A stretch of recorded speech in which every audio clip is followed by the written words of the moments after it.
అంటే మీ మీ మీ గురించి ఒకవేళ ఆలోచిస్తే అంటే మీరు చిన్నప్పటి నుంచి ఉద్యమాలలో ఉన్నారు. ఆ తర్వాత అనుకోకుండా పొలిటికల్ స్టాండ్ తీసుకోవాల్సి వచ్చింది. పొలిటికల్ స్టాండ్ తీసుకున్న వెంటనే ఈ పోయిన ఎన్నికలలో మీకు టికెట్ అయితే వచ్చింది. అసలు చిల్లి గవ్వ చేతులు లేకుండా కోట్ల రూపాయల కాలం నడుస్తున్నటువంటి ఈ టైంలో ఒక సాహసం చేసినా అని ఎప్పుడన్నా అనిపించిందా? అరే నేను ముందరికి పోగలుగుతానా, ఈ డబ్బులు, ఈ వనరులు, ఈ వ్యవస్థల ముందు అనేటువంటి ఒక బాధ ఏమన్నా, భయం ఏమన్నా కలిగిందా? నాకు ఆ ప్రాంత ప్రజల మీద విశ్వాసం, నమ్మకం ఉండే. ఆ విశ్వాసం, కాన్ఫిడెన్స్, నమ్మకం ఉన్నప్పుడు తప్పకుండా ప్రజలు ఒక స్టేజ్లో మనిషిని తీసుకెళ్తారు. ఓకే, ఈరోజు 1000 కోట్ల జాన్సన్ నాయక్ కావచ్చు, రాజకీయ చాణికుడైనటువంటి రాతు రమేష్ని కావచ్చు, ఈరోజు ఏ రకంగా చిత్తుగా ఓడించారు ఆ రకంగా ప్రజలందరూ కూడా బుద్ధి చెప్పుకున్నారు. వాళ్ళు డబ్బుందా అహంకారంతో ముందుకెళ్ళడం అనేది జరిగింది. ఈరోజు డబ్బు లేకుండా కూడా రాజకీయాలు చేయొచ్చు అని నిరూపించడానికి ఏకైక వ్యక్తిని నేనే. భారతదేశంలో అతని పూరి ఎమ్మెల్యే నేనే కావచ్చు, నాకంటే పూరి ఇంకెవరు కూడా ఉండరు కావచ్చు నాకు తెలిసి. ఓకే, అంటే ఉండొచ్చు ఇంకెక్కడైనా, కానీ నాకు తెలిసిన అయితే తెలంగాణలో అయితే అత్యంత బీదవాడి ఎమ్మెల్యే నేను ఒక్కరిని మాత్రమే.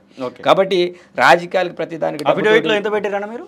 నేను అఫిడవిట్లో నాకు తెలిసి కారుకు సంబంధించిన లోన్ 8 లక్షలు ఉంటుంది అంతే, దానికి మించిది ఏం లేదు. ఇప్పటి వరకు మీరు ఆస్తులకు సంబంధించింది ఏది ఏం లేదు, ఆస్తులే లేవు కదా. ఇప్పుడు మాకు భూములు కూడా లేవు. ఈరోజు మా నాన్న పేరు మీద 1 ఎకరం 38 గుంటల భూమి ఉంటుంది, అది అంతే. ఓకే, తర్వాత మీకు ఇల్లు కూడా లేదు, ఇంద్రం ఇల్లే ఉంటుంది, ఇంకొకటి కట్టెలు ఉంటుంది తప్ప మాకు ఇల్లు లేవు, ఆస్తులు లేవు, అంతస్తులు ఏం లేవు. అదే దానికి ఏముంటుంది.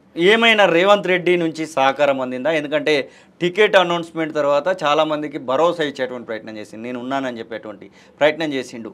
ఎమ్మెల్యేగా మిమ్మల్ని ప్రకటించిన తర్వాత మీ దగ్గరికి కూడా ప్రచారం చేయడానికి రేవంత్ రెడ్డి వచ్చిండు. ఎట్లా అనిపించింది మీకు? ఎవరెవరు ఎక్కువగా సపోర్ట్ చేసింది? కాంగ్రెస్ పార్టీ అన్ని రకాలుగా సహకారం చేసింది రేవంత్ అన్న. ఎందుకంటే అతని బర్త్డే రోజు నా దగ్గర, నేను అదే రోజు నామినేషన్ వేసిన, అతని జన్మదినం రోజే అయినా నా దగ్గరికి వచ్చి ప్రచార కార్యక్రమం చేసిపోయాడు. అదేవిధంగా దాంతోపాటు ప్రియాంక గాంధీని కూడా నా దగ్గర పంపించాడు. అంటే నా విషయంలో ప్రతి విషయంలో కేర్ తీసుకున్న వ్యక్తి గౌరవ ముఖ్యమంత్రి రేవంత్ రెడ్డి గారు. ఈ రోజు నేను ఈ స్టేజ్లో ఉన్నానంటే రేవంత్ రెడ్డి పుణ్యం తప్ప ఇంకేది కూడా కాదు.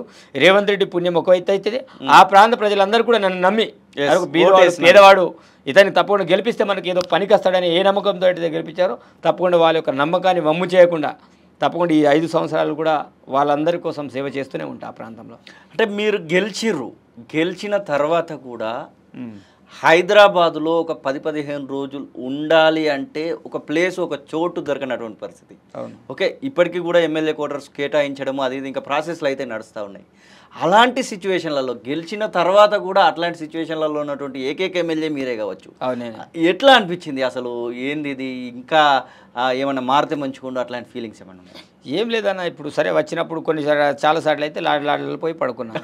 అదేవిధంగా నిన్న వచ్చిన మా బ్రదర్ ఉంటాడు ఇక్కడ నాగోల్ దగ్గర ఉంటాడు, భగవంతరావు అని. భగవంతరావు గెలిచిన తర్వాత కూడా అంటే సాధారణంగా ఎవరైనా కానీ వస్తాయి పోతాయి అన్నటువంటి ఆలోచనతో ఉంటారు. వెడ్మ బొజ్జుకు ఇంకా ఆహము, లేకపోతే ఆ ఆలోచన, లేకపోతే సంపాదించుకోవాలనేటువంటి తాత్కారము, లేకపోతే ఇంకా నేను కార్లు కొనాలి, బంగ్లాలు కొట్టుకోవాలి, ఇలాంటి ఆలోచనలు ఏం రావట్లేదా అన్న? ఒక ఏ సమస్య నుంచి పుట్టిన వ్యక్తికి ఆ సమస్యలు, ఆ గుణాలు అనేవి ఎప్పటికీ పోవు. సరే, నాకు ఈరోజు 100% కార్ అవసరం ఉంటుంది, కార్ తప్పకుండా కొంటా.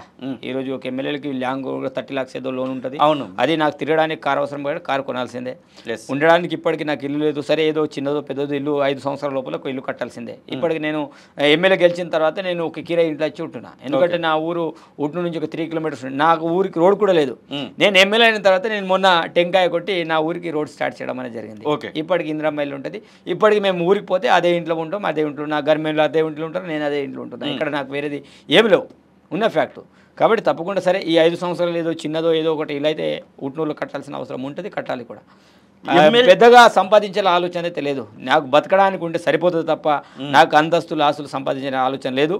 ఈరోజు ప్రజలు ఒక ఏ రకంగా ఉంటారో ఆ రకంగా ఉండడం నాకు ఇష్టం. ఆర్భాటాలు చేయడం నాకు అసలే ఇంట్రెస్ట్ లేదు. ఎవరినైనా అడగలేకపోయారా? ఎమ్మెల్యేగా గెలిచిన తర్వాత ఇక్కడికి వచ్చి లాడ్జీలలో ఉండాల్సినటువంటి అవసరం అయితే లేదు. అంటే ఒక ఎమ్మెల్యే సర్పంచ్కి గెలిస్తేనే ఆగనటువంటి కాలంలో మనం బతుకుతూ ఉన్నాం. వెడ్మ బొంచుకు ఇంత అసాధారణమైనటువంటి జీవితం ఎందుకు అంటే? ఎందుకన్నా ఇప్పుడు మనకు ఆ పుట్టుకనేది ఆ స్టేజ్ నుంచి బయటకు వచ్చిన దీనికంటే మించి ఏముంటుంది. ఈరోజు లాడ్లో పోయినా అదే పడుకున్నాడు, ఎక్కడ పోయి పడుకోవాలి.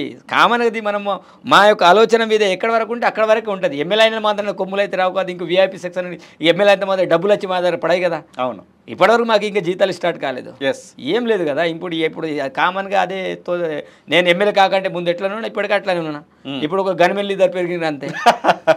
అంటే ఫస్ట్ టైం ఒక ఎమ్మెల్యే అభ్యర్థి ఇట్లా ఉంటాడు అని ఏమైనా ప్రూవ్ చేయబోతున్నారా? ఒక ఎమ్మెల్యే ఇట్లా ఉంటాడని?